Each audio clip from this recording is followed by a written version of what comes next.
جس میں صرف 5 وقت کی نماز کی فرضیت کی بات کہی گئی. یہ بات اپنی جگہ پر درست ہے، ہم اس کا انکار نہیں کرتے کہ عید کے دن فرض نمازوں کی تعداد 6 ہو جائے گی، اور اس میں کوئی حرج نہیں ہے کہ کسی دن کسی خاص مناسبت سے 5 وقت کے بجائے 6 وقت ہو جائے، کوئی حرج نہیں. کچھ کا اپنی جگہ ہے کہ 5 ہے. جی ہاں، اصولی طور پر جواب یہی ہے کہ یہ ہر دن کے بارے میں بات کہی گئی ہے اور عید کا دن اس سے الگ کر لیا جائے گا. اگر یہ ہر دن ہوتا معاملہ تو اس پر یہ چیز آ جائے گی. اسی لیے مسئلہ جو تحیۃ المسجد کا ہے اس میں وہ جواب نہیں بن پاتا ہے جو عیدین کے تعلق سے ہو جاتا ہے، صلاۃ کسوف کے تعلق سے ہو جاتا ہے. صلاۃ کسوف کو بھی جو لوگ واجب مانتے ہیں یہی کہتے ہیں کہ صلاۃ کسوف ایک سبب کی وجہ سے وہ چیز ہو جاتی ہے اور یہ روز کا مسئلہ نہیں ہے. عید میں جو حدیث میں جو 5 وقت کی نماز کی فرضیت کی بات ہے یہ روز کی بات ہے، ہر دن کی بات ہے. تو یہ تو ہر دن کا معاملہ نہیں ہوتا ہے. اگر ہم کہتے ہیں صلاۃ کسوف واجب ہے، یعنی چاند گرہن یا سورج گرہن کی نماز پڑھنا واجب ہے، تو یہ ہر روز کی بات تو نہیں آتی ہے. اس سلسلے میں بہت عجیب سا معاملہ یہ ہے اس میں کہ وجوب کی کوئی خاص دلیل نہ ہونے کے باوجود، یعنی جو حدیث واقعی معنی میں دلیل دوسرے لوگوں نے بنائی ہے وہ ان کے یہاں دلیل نہیں بن سکتی ہے، نہ ہونے کے باوجود بھی وہ لوگ اس کے واجب ہونے کے قائل. یہ خود مجھے بھی اس پر یہ رہا کہ واضح طور پر کوئی بھی ایسی دلیل نہ ہونے کے باوجود بھی وہ لوگ اس کے وجوب کے قائل رہے اور اس کا اہتمام بہت زیادہ کرتے ہیں. اچھی بات ہے یہ کہ اہتمام کرتے ہیں اور وجوب کے قائل ہیں، اس حد تک وہ بہتر. البتہ وہ حدیث ان کے لیے دلیل نہیں بنتی ہے جس کو دوسرے لوگوں نے وجوب کے لیے دلیل بنایا ہے.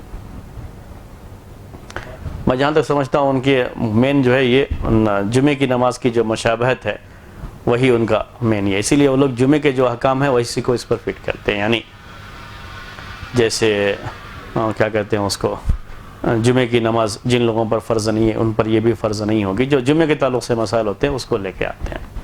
نماز کی کیفیت بہرحال الگ ہے ان کے یہاں بھی اور دوسروں کے یہاں بھی. احناف کے یہاں یہی ہے.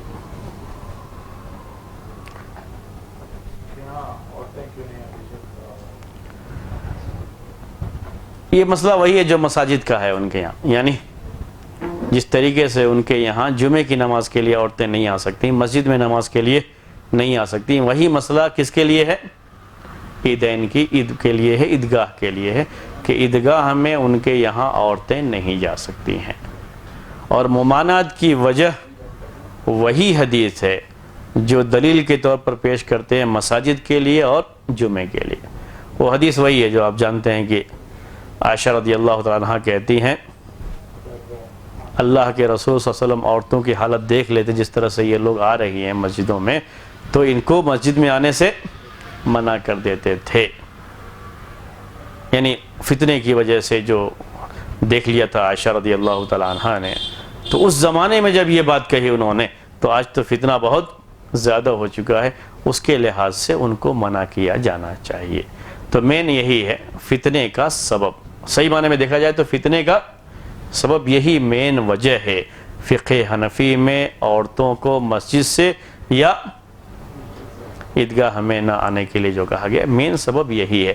اور جن لوگوں نے بھی یہ بات کہی تھی اپنے موقع پر اپنے وقت پر، ان کے یہاں یہی ایک اچھا یہ تھا کہ فتنے کا کوئی مسئلہ نہ ہو جائے، فتنے کا یہ سبب نہ بن جائے، ایک اچھا ہی مقصد تھا، اسی کے لحاظ سے انہوں نے منع کیا ہے.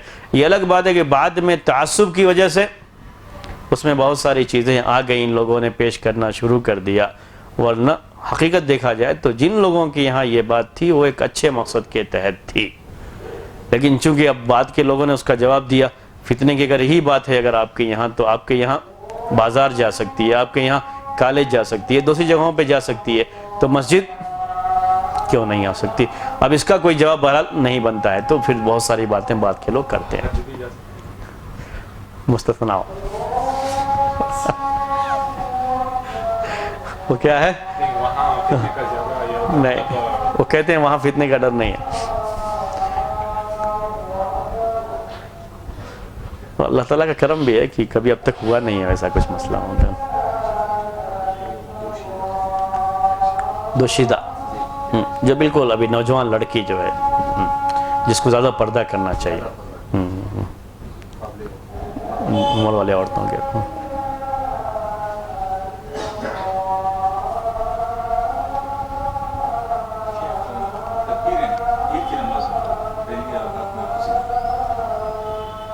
آئندہ ہفتے انشاءاللہ وہ مسئلہ آئے گا چونکہ وہ بہت لمبی بحث ہے تو ایک اصل محض تو وہی ہے سمجھ لیجئے کہ